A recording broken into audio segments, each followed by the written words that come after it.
Dai, ci ha parlato dell'avere influencer? No, però ecco, veramente ragazzi, allora, voglio tralasciare un attimo le critiche gratuite che si possono fare a una roba del genere. Troppo costosa, è trash, è fatta male, perché prendere la Vene di Botticelli come testimonial di una campagna del genere? Cioè, quelle sono critiche veramente tanto facili. Addirittura, a quanto pare, il video girato nella cantina di questa operazione è stata girata in una cantina in Slovenia, quindi nemmeno in Italia. Facciamo spam dell'Italia girando i video in Slovenia, quando abbiamo 700.000 cantine in Italia da poter filmare, anche amatoriali, per carità, anche non di marchi importanti. Poi è costata 9 milioni, addirittura non hanno registrato il dominio, quindi hanno già rubato il dominio di questa operazione, a quanto pare.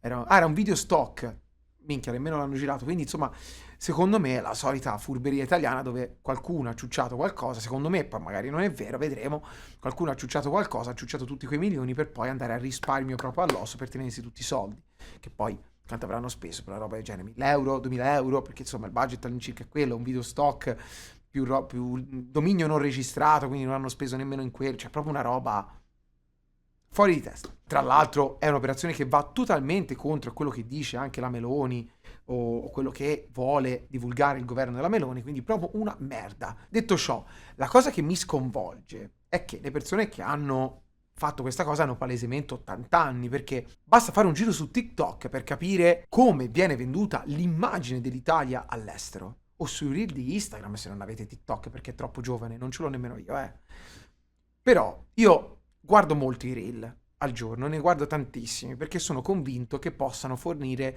idee interessanti, spunti interessanti. Infatti, quando ne trovo qualcuno che mi piace veramente tanto, li ricondivido tranquillamente sul mio profilo. Soprattutto sono molto utili per artisti, musicisti, pittori. Ci sono tantissimi account che fanno mashup di estetiche, anche di fotografi, appunto, scultori e tutto, che fanno vedere la linea di pensiero, la linea artistica di un determinato personaggio e poi lo condividono sui reel, ed è molto utile perché in 10 secondi conosci magari un artista che non conoscevi o ammiri belle opere di artisti che non conoscevi. Questa roba qua succede anche con l'Italia, non solo con l'Italia, anche con la Svizzera. Di sicuro se girate sui reel di Instagram e TikTok verrete tempestati per esempio dal reel sulla Svizzera. Ci sono tantissimi reel su prati meravigliosi, montagne meravigliose, pascoli svizzeri, che ovviamente vendono trasversalmente o direttamente, perché alcuni account secondo me sono anche semi-ufficiali, l'immagine della Svizzera ai turisti, e sono effettivamente molto suggestivi. Questa cosa accade anche con l'Italia, e io poi faccio una cosa che molte persone tendono a non fare, ovvero leggo anche i commenti, perché per me il commento è l'anima proprio della discussione, ok? L'anima del video stesso. Io sono della vecchia generazione di YouTube e quindi per me i commenti sono sacri, per quello rispondo anche molto su YouTube. Spesso queste risposte vengono scambiate per maloseria, o io che tendo ad alzare il ditino, semplicemente io sono per la discussione, anche accesa. Per me è sacra e io discuterò sempre. Non mi tiro mai indietro, mi piace e basta. Comunque, tralasciando questa parentesi, se voi andate a vedere i video sull'Italia, hanno un solo metodo comunicativo, uno. I video sono diversi, ma il metodo con cui viene comunicata la nostra immagine all'estero è unico. Cioè, l'Italia... No, niente stereotipi, perché sono tutti video registrati col cellulare di situazioni vere in Italia. Ovvero, paesino italiano dove ci sono i vecchi che bestemmiano mentre giocano a briscola, gente che mette il pane nella bicicletta e va, cioè le realtà che noi vediamo sotto i nostri occhi tutti i giorni, oppure il video che ha girato tutto il mondo degli italiani che hanno il cappotto mentre i turisti dal caldo che hanno a Roma si spogliano in canottiera, perché noi siamo abituati a temperature ancora più alte perché abbiamo un clima molto buono in Italia e quindi ci spogliamo molto dopo rispetto ai turisti. Quel video lì ha fatto il giro del mondo e io mi sono messo a leggere i commenti. Non avete idea, ragazzi, di come ci trattano all'estero. Molte persone ci pigliano per il culo per la politica e per la nostra pessima amministrazione, ma la gente comune, quella che sta su internet, non avete idea di quante parole positive spende per l'Italia.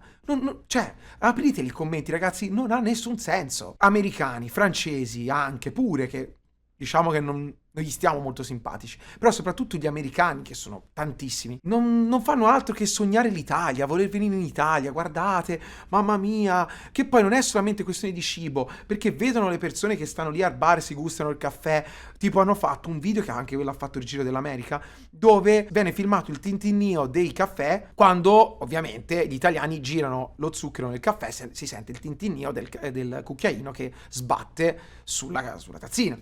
E la mattina si vede tutto il casino, che per noi è normalissimo anche all'autogrill.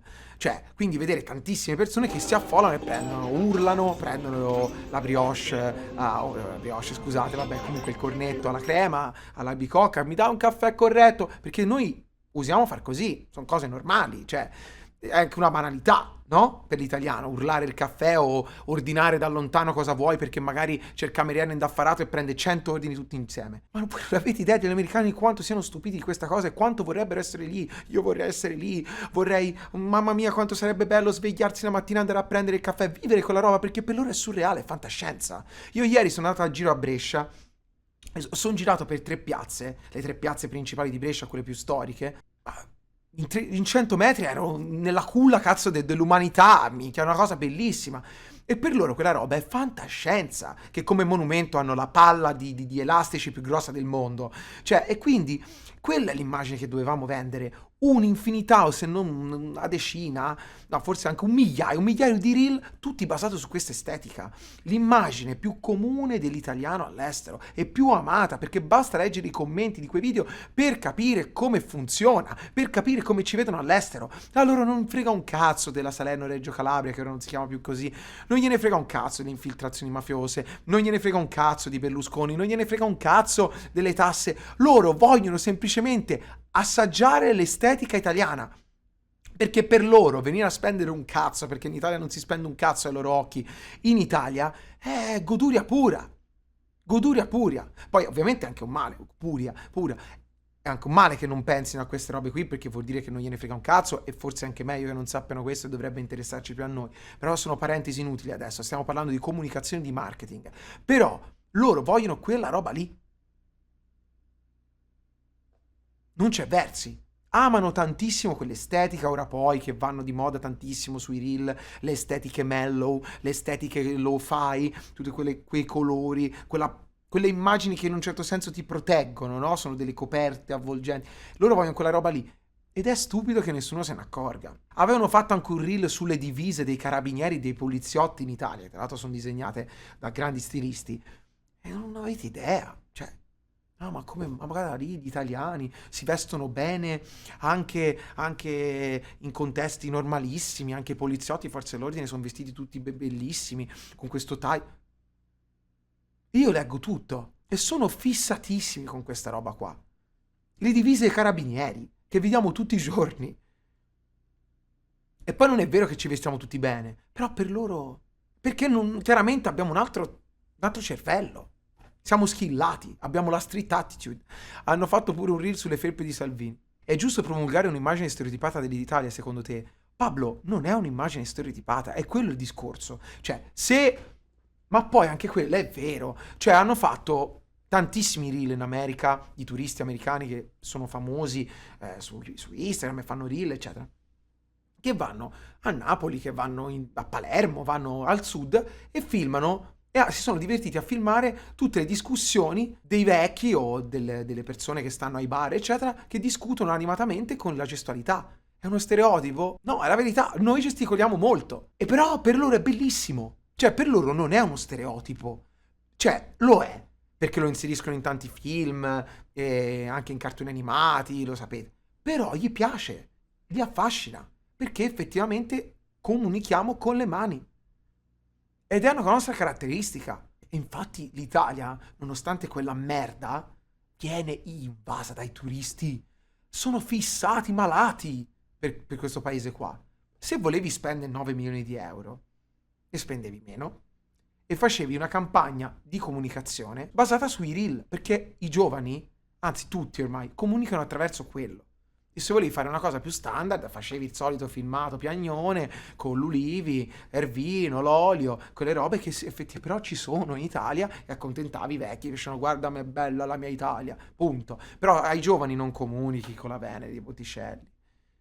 9 milioni ci fai un colossal, raga. Cioè un colossal no, però ci fai un film grandioso. Cioè il discorso che fa James May, che non è italiano, è verissimo. Cioè, io condivido ogni virgola di quel discorso lì. Che ha detto? Aspetta, provo a trovarvelo. Sì, sì, sì, di Top Gear, ce n'è un altro. Quando parlavo di tutti i cliché e gli stereotipi che molto spesso vengono attribuiti all'Italia e al popolo italiano. Alcuni di loro sono veri. È un paese caotico. È disorganizzato, tutti agitano le braccia quando parlano, è teatrale, la burocrazia è travolgente, gli italiani sono i primi ad ammetterlo e questo li infastidisce, ma tutto ciò lo rende un posto molto affascinante da visitare, rende tutto molto avventuroso. In realtà penso che la vera virtù dell'Italia sia diffusa in lungo e in largo in tutto il mondo, perché se pensate a tutte le cose che significano una vita felice, ben vissuta, ben condotta, un bel paesaggio, non lo so. La musica fa cagare, però ascoltiamo le parole e basta. Una villa, la riva di un lago, una bottiglia di vino bianco, un pranzo, vestiti, motori, fucili, borsette, auto sportive, elettrodomestici, biciclette in fibra di carbonio, piani di cucina in marmo, insomma tutte queste cose sono più desiderabili quando hanno la parola italiano. E questo è il punto a cui voglio arrivare. Facciamo sempre la paternale a questo paese, gli diamo uno scappellino. Stereotipi del carzo. Io prima di dire che, insomma, ci sono questi stereotipi in Italia, magari è meglio imparare a scrivere in italiano, che sarebbe top. Lotto in testa per il suo stato confusionale, ma in realtà siamo tutti inginocchiati di fronte all'Italia e agli italiani. In fondo, una piccola parte di ognuno di noi desidera fortemente. Vabbè, tutto vero, ma i fucili che c'entrano? Boh, non lo so, quello non lo so. Io sono contrarissimo, però. Essere italiano.